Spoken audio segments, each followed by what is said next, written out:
do, flight crew? FTC. Flight team, stand up! It's you! We got man Jimmy High Roller. This one mistake won the Celtics an NBA It's June championship. 27th, Let's check it out. 2013. The Miami Heat just won their second straight NBA title. Jayson Kidd and Grant Hill just announced their retirements. And the 2013 NBA draft is about to begin. The first overall pick was going to the Cleveland Cavaliers. And with their stellar track record of #1 picks, their selection was bound to be a future Hall of Famer, franchise-altering caliber player. The Cleveland Cavaliers select Anthony Bennett. Oh, I forgot. No. Kyrie was already drafted. Dog, I remember this one dude. Bro, what happened to him, bro? They said he was going to be like the next, like, Patrick Ewing and stuff like that back in the day. Turned out, he was not. On June 27, 2013, the Cavaliers selected Anthony Bennett with the first overall pick in the draft, a player who would go on to play just 4 seasons in the NBA, never even averaged 5 points a game, and yeah, that's a top 5 bust. Is widely considered to be the biggest bust in NBA history. Damn, over Kwame Brown? Nah, I ain't gonna lie, Kwame Brown's hockey gonna always be like the #1 biggest NBA bust of all time. Because it's just the fact that like they're gonna look at it always as just like he literally played next to Jordan, I think the first 2 years before the last 2 years Jordan retired or whatever, because he was with the Wizards, and he was just like out of high school and he's 7 foot. Somehow, yeah, that's the kind of a hard Cavaliers one to come drafting back Bennett wasn't even the worst decision a front office made in the NBA that day.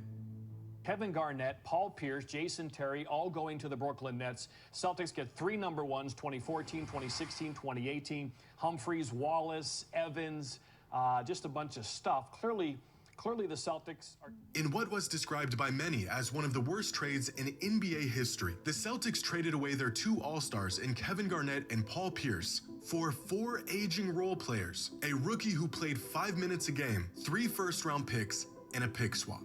A big haul for the Celtics, but the ultimate 50 cents on the dollar trade. Fans were shocked, appalled, the trade being described as completely lopsided. Look at this guy right here. Fans were shocked, appalled, the trade being described as the Nets are a beast team now, they thought. Completely lopsided. Trading away 2 All-Stars. That was so random, though. KG and Paul Pierce just going to the Nets, bro. Like, bro, like... caliber players and a starting level veteran for 5 players, the majority of them probably won't even see the court. Celtics gave it, you seen that comment? In a Celtics jersey, and 4 picks that may or may not pan out. Unforgivable. But little did fans know. They don't even look happy. Look at, I just paused at the perfect time. Look at Garnett's face, bro. This is just one of those awkward, like, you gotta smile type shit for the camera, but don't want to. Like, years later, this trade would trigger a sequence of events that would lead them directly back to a title. You know what? Honestly, now thinking about it, you can either think about how I just thought about it right now, or now that you see the Celtics win a championship, like, bro, low key, you can consider the fact that maybe the damn whoever is it the owner that makes those decisions or whatever with you know, releasing and trading players, whoever made those decisions, they high key, like, it's almost like they dispose of like KG and Paul Pierce, like, because they just knew that they was just after that last championship ring that they had won. And I don't remember, did they get traded after that, or did they get traded after the season when? Because I believe the Lakers when that one year, like the 08 or 09, they definitely won, right? So they definitely probably traded him like at the right time. He looked at it as on some shit like, oh, yeah, I know these niggas is, you know what I'm saying, getting up there in the age and shit. Fuck it, I'm gonna just be ahead of my time and just dispose of them 2 or 3 years ahead of when people think that they're actually supposed to get traded away. And hey, but it's whatever you think. I think it's the first choice though. That's crazy. They just kind of. Today's video is sponsored by High Roller. He had yet to. 2013 feels like a lifetime ago. The league was completely different. We had yet to be introduced to some of our favorite players. 3-pointers didn't dominate the game, and the Boston Celtics looked like this. The core of the 2012, 2013 Boston Celtics. Nah, nigga, this is a crazy time. Where's Ray Allen at? Oh, they already had traded him, or he retired? Or no, he went to the Heat. Duh. Bro, this literally looks like a damn, like like a casual men's league, bro. This doesn't even look like a Celtics team. Their 2008 championship winning roster still intact, minus Ray Allen. Nobody is smiling, bro. Nah, this has to be studied. Buddy don't even have his eyes open. It was probably a sad time for them, bro. How many wins they won? Like 20? This team and this team are worlds apart, with nothing in common other than the name on the front of their jersey. This 2013 team was good, but the door on their championship aspirations was closing quickly, and time would tell that they would never go on to win another championship. What they would do, however, was inadvertently spark a chain of events that would ultimately lead to a championship over a decade later. They didn't know it at the time, but this team was about to make the ultimate sacrifice that would inevitably guide the future of this organization back to a championship. And it all started with one trade. Wow. Bro, oh, I forgot Terry, too. The Nets robbed the Celtics. Well, there was a huge trade agreed to last night, and this is the one Berman is certainly not happy about. According to reports, the Boston Celtics will send Paul Pierce and Kevin Garnett to the Brooklyn Nets for a package of players including Jared Wallace and 3 first-round picks. Now, the rebuilding movement in Boston is clearly in full effect now. In 1 week, the Celtics nation has said goodbye to Doc Rivers, Pierce, and Garnett. The Nets, meanwhile, have put together an all-star starting 5. It's looking pretty good. In the summer of 2013, the Celtics broke headlines by trading Kevin Garnett and Paul Pierce to the Brooklyn Nets for what felt like to fans at the time, very little in return. The deal itself wasn't great, but trading away the heart and soul of the team was an emotional gut punch for Boston fans. Not only was the team that Boston fans grew to love completely stripped away, but this trade meant the Celtics were going to be in rebuild mode for the foreseeable future. But Celtics GM at the time, Danny Ainge, had a plan. A timeline that was going to take the Celtics to the lowest depths of the league before inevitably bringing the organization back to glory. And that timeline began just 6 days after this fateful trade. On July 3rd, 2013, the Celtics hired former Butler University head coach Brad Stevens. Now, Stevens had never coached in the NBA before. He was just 36 years old, and he was handed over one of the worst rosters in the league. The 5-player haul the Celtics got in return for Pierce and KG was about as inconsequential as expected. Keith Bogans and Marshawn Brooks played a combined 10 games for Boston. Chris Joseph played a whopping 24 minutes in a Celtics jersey. Chris Humphries was on to a new team after just 1 season, and Gerald Wallace was retired within just 2 seasons, which meant that the near future of the most successful and storied franchise in NBA history would be determined by their 4 newly acquired draft picks. By the end of the 2016 season, 3 years after the infamous trade with Brooklyn, the Celtics roster looked like this. The 2 remaining players from the 2013 roster 2015-16 Celtics. Oh, man. I mean, Isaiah Thomas was kind of snapping, though. He had a couple of 40, 50-point outbursts, but everybody else, bro, literally like LA Fitness players and assistant principals. This is crazy, bro. I literally could have been in the league. Like, seriously, like, I low-key, I ain't gonna lie, I'll drop Isaiah Thomas off once, too. He's like 5'1". Turner, no bag. This dude, I don't know. Bro, come on, man. Serious. I mean, Smart, maybe, just off the defense. He'll probably get a couple lucky threes. But Smart, at that time, he wasn't as developed as he was, I can honestly say, with the Celtics when he played before he went to the Grizzlies. Of more of like a defensive and a three-point shooter. So it was almost a non-factor too at that time. Now this is a crazy time period, bro. It's crazy really watching like a lot of these NBA teams like evolve like over the years. Like, bro, like look at a team like any NBA team and then look at them like 10 or 20 years ago, bro. Like it's almost like you're on a different Avery world. Bradley and Jared Solinger. The 22. And same with the 13 Celtics. It wasn't even that much better either.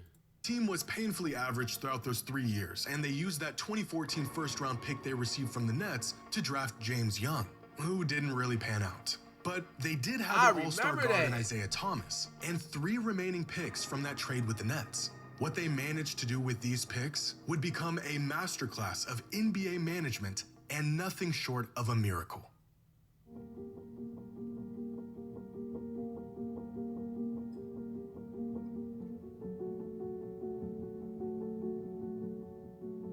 It all starts with the Nets being absolute dog water in 2016, winning just 21 games, the third worst record in the NBA. Bro, look at the Sixers. They had 10 wins that season. Look at my Warriors. Hey, this don't happen in 2024-2025 season.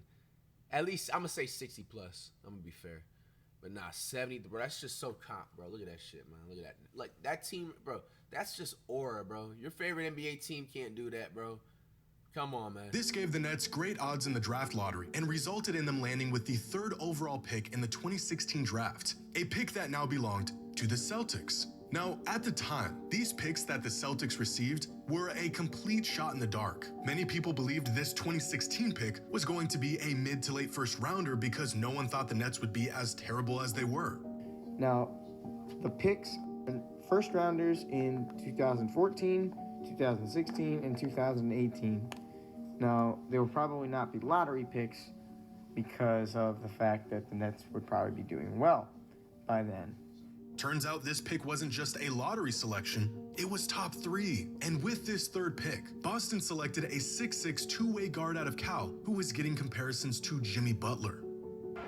With the 3rd pick in the 2016 NBA Draft, the Boston Celtics select Jaylen Brown. Oh, Jaylen Brown. Bro, what? Compared to Jimmy Butler, bro. Jaylen, I ain't gonna lie.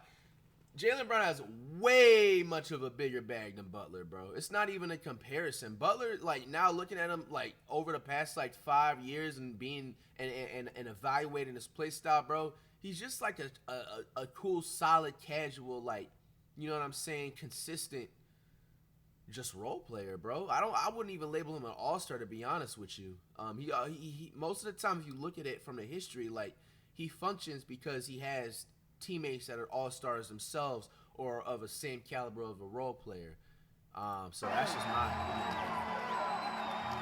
Jaylen Brown got off to a slow start with Boston, but the potential was clearly there. And with the addition of Al Horford, who signed in the offseason, the Celtics would go on to have their best season in a decade, winning 53 games, earning the #1 seed in the East, and making a run to the conference finals. Their luck was turning around, the fateful trade in 2013 fading into the past. But that Nets trade would prove to be the gift that just kept on giving. Damn, and they got Tatum? Bro, they got back-to-back picks. It seemed like a pretty harmless little icing on the After cake. their 2017 season, the Boston Celtics were set up for one of the weirdest occurrences that can happen in the NBA. As bad as the Nets were in 2016, they managed to outdo themselves in the following season, winning just 20 games and having by far the worst record in the league. Damn. And this meant that despite the Celtics finishing the season as the 1 seed, thanks to that 2013 trade with the Brooklyn Nets and the 2017 pick swap that came with it, the Celtics had the #1 overall pick in the NBA draft. Now, this has happened before, both in 1978 when the Blazers finished the season as the 1 seed and the Pacers just willy-nilly traded away their first overall pick before the draft, and in 1982 when Cavs owner Ted Stepien traded away their first-round pick a few years prior, leading to the Lakers having the #1 pick in the draft after winning a championship. In fact, Stepien was so reckless with his trades that the league had to step in and make a rule, essentially preventing owners and GMs from shooting themselves in the foot. So the fact that the Celtics had this pick there's a essentially rule for preventing... that, bro? It says at one point the Cavs had traded with 5 second pick converting 90, 82, 85. Therefore, and instituted that the Stepien rule, which states that a team cannot trade its first round pick in consecutive years. Wait, so which states that a team cannot trade its first round pick in. I don't get it. So they can't trade like their top like lottery pick or something like that. I don't understand this one. Like, I feel like it's close to what it's talking about, but it didn't give me enough details. I don't get it. Somebody need to explain that in the comments. Because it's like 2 or 3 different ways this means to me. Like, does this mean like, yeah, the team, if they are winning really good and the other team is winning really well beforehand, they was able to just trade their pick away and just this and that? I don't get it. Owners and GMs from shooting themselves in the foot. So the fact that the Celtics had this pick in the first place was miraculous. But what Danny Ainge did next was not a matter of good fortune, but rather genius. Instead of using their first overall pick, Ainge decided to trade down and swap picks with the 76ers, giving them the first overall pick in return for the third pick in the draft and a future first rounder. The Celtics front office already knew who they wanted in the draft, and it wasn't Markelle Fultz or Lonzo Ball. They also knew that they were going to get their preferred player regardless of if they were picking first or third. So in one of the ballsiest moves in draft history, Ainge traded away the first pick for the third, got the player he wanted, and got a free future first rounder in the process. The player they selected in the 2017 draft was just the player they needed. With the third pick in the 2017 NBA draft, the Boston Celtics select Jayson Tatum. Damn, that's crazy. Duke University. They got Brown and Tatum back to back. They just literally pulled off what they were just talking about, that new, or not new rule, the old rule that they had in '82. By 2017, the Celtics went from an average team drifting in no man's land to earning the top seed in their conference and securing one of the best young duos in the Tatum was entire number 11? league. Their They next turned it to task, 0. building a championship team around their new young talent. And they still had one more pick remaining from the KG Pierce trade. So on August 30th, 2017, 2 months after they drafted Jayson Tatum, Boston traded away. Damn, that's crazy, because then, if you've seen it, the Nets would have had those picks, bro. Tatum and Brown on the Nets would have been seriously crazy, bro, thinking about that, dog. Jay Crowder, Isaiah Thomas, and that 2018 first-round pick they received from the Nets in return for Kyrie Irving. By the end of the 2017 This trade didn't offseason even pick make they sense. received from the Nets. Bro, Cavs Kyrie Irving, everybody knows this nigga, like, bro, he's still like a top 7 point guard of all time, regardless. But, like, nah, Cavs Kyrie is a top 3 point guard of all time. Like, no bullshit. Like, how did this trade even go through, bro? He got traded for Isaiah Thomas, who at the time was playing around All-Star level. I don't think he made the All-Star team. I don't remember if he did or didn't. So that it's still not an even trade because he's like such a, you know what I'm saying, damn, what's that word? He's a liability on defense. You know what I'm saying? And he's a cone on defense, Isaiah Thomas. So, you know, and then you got Crowder. Literally, you got a pair of socks, a half-eaten apple, bro, and a couple of Lay's potato chips. That's a crazy-ass deal. They just... Something, like I said, had to go on behind the scenes with, you know, with Kyrie and the Cavaliers' office or something. They just wanted to get him out of there. Because you really look at it, they screwed themselves over. They could have got way much more of that. Like, that don't even make any sense. Nets in return for Kyrie Irving. By the end of the 2017 offseason, the Celtics roster had completely turned over once again. The first seeds of a championship team were being laid, but had completely turned over Because I want to re-look at this Celtics roster. Like, I don't understand why Celtics fans be, like, booing, like, Kyrie the craziest. And it's not acceptable. But at the same time, this team low-key should have won a championship. I mean, no, the Warriors deserved it, obviously. Yeah, we have to rewrite history there.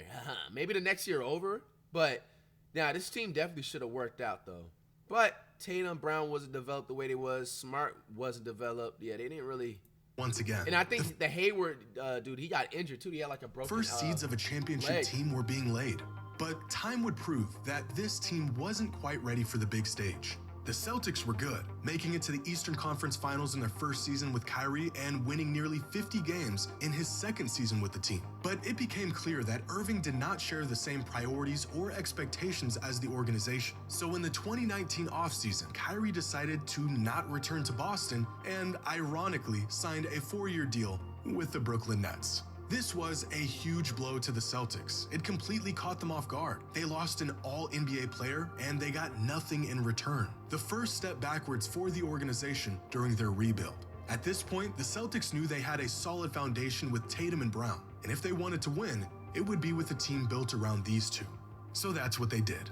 Over the next year, they drafted Peyton Pritchard in the 2020 draft. They acquired Luke Cornett in a trade during the 2021 season. They signed undrafted free agent Sam Hauser, and they traded to bring back Al Horford in the 2021 offseason. By the start of the 21-22 season, the Celtics finally had some continuity with their team. 10 players from their 16-man roster returning from the 2021 season.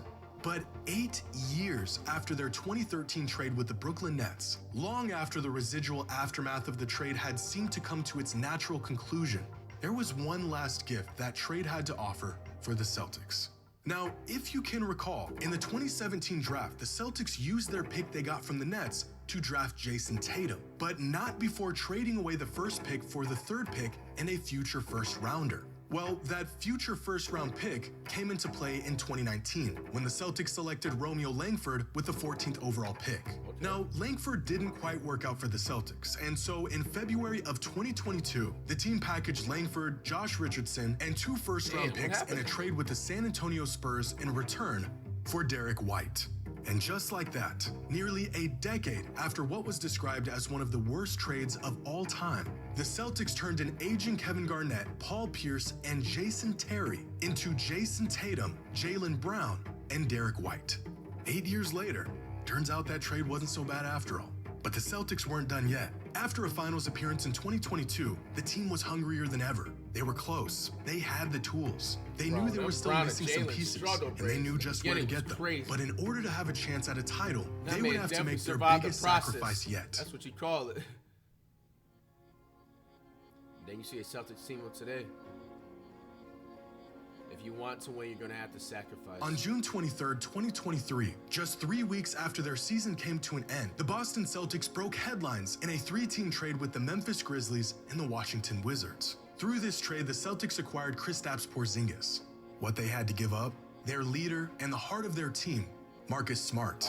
A trade that was described as one of... You know Smart is definitely feeling a little salty about it. He got to be, bro.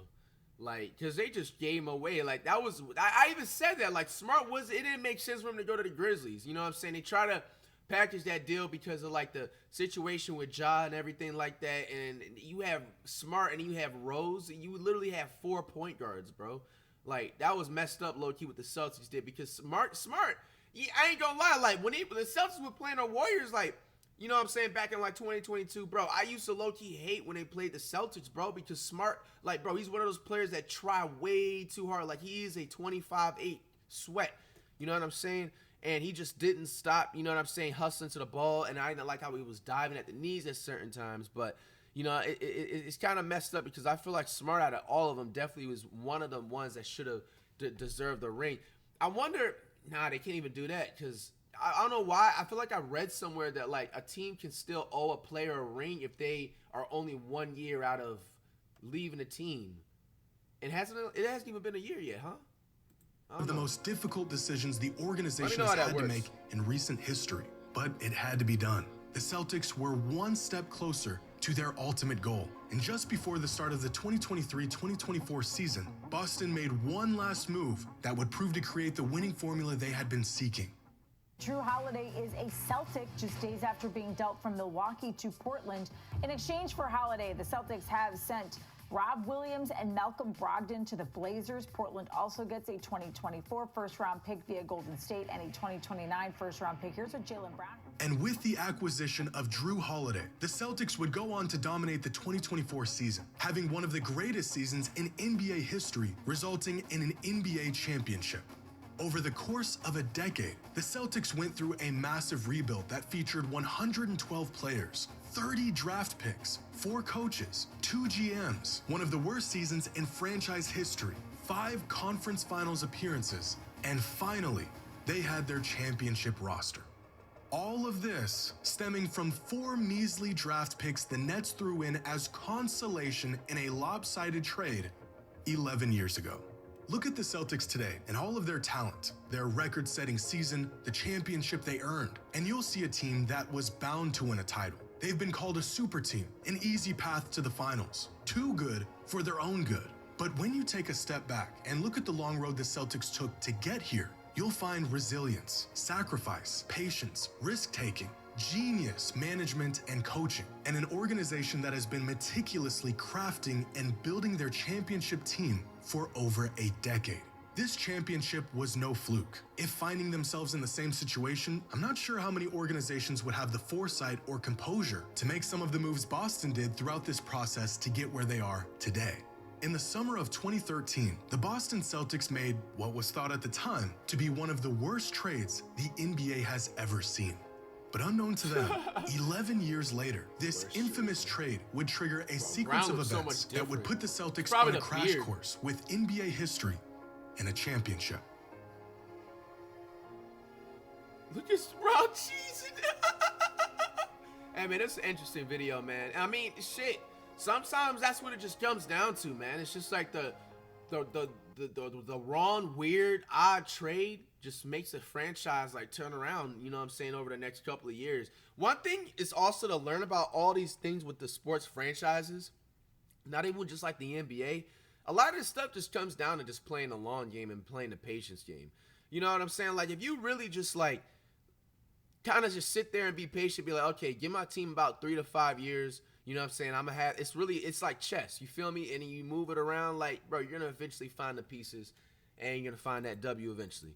But, hey, do you guys think the Celtics are going to be winning any championship again within the next 5 years? Who knows?